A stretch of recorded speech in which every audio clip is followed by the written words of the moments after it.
બે સમદુખિયા ભેગા થાય એની જેમ, બે સમદુખિયા. હવે સમદુખિયા કઈ રીતે?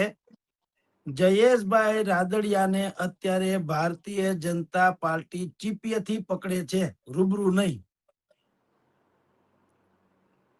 પાર્ટી એવું માને છે કે પાર્ટીથી ઉપર તો કોઈ થઈ જવા ન જોઈએ. જયેશભાઈ એ પાર્ટી કે એમ જ કરે અને એટલું જ કરે એવું નથી. જયેશભાઈમાં એ એક ગઢ તો છે કે પોતીકો એક ગઢ છે, પોતીકી એક વોટ બેંક છે, જેને પાટીદાર વોટ બેંક કહેવાય છે. અને એનો પ્રભાવ સૌરાષ્ટ્રમાં તો છે ને છે જ. એટલે જયેશભાઈ જેના બધા સોશિયલ મીડિયામાં જે રીતે આવ્યું, જે રીતે અખબારોમાં આવ્યું, એના આકલન ઉપરથી આપણે માનતા હતા કે જયેશભાઈને પ્રધાનમંડળમાં પણ લેશે અથવા તો એને મહત્વનું ખાતું આપશે. જે ન આપવામાં આવ્યું એની પાછળનું જે કારણ છે એ કારણ આ છે કે જયેશભાઈ છે એ સ્વયં સંચાલિત છે, પરાવલંબી નહીં. હવે એટલે એની એક પીડા છે.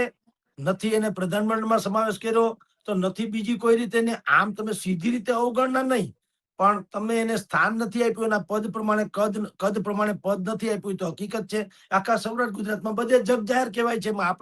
આપણે નથી કહેતા, આપણે જે બધું કહીએ છીએ જાણીએ છીએ એ કહું છું. એટલે એના જયેશભાઈ પણ એ અવઢવમાં છે. આવી સ્થિતિમાં શું કરવું?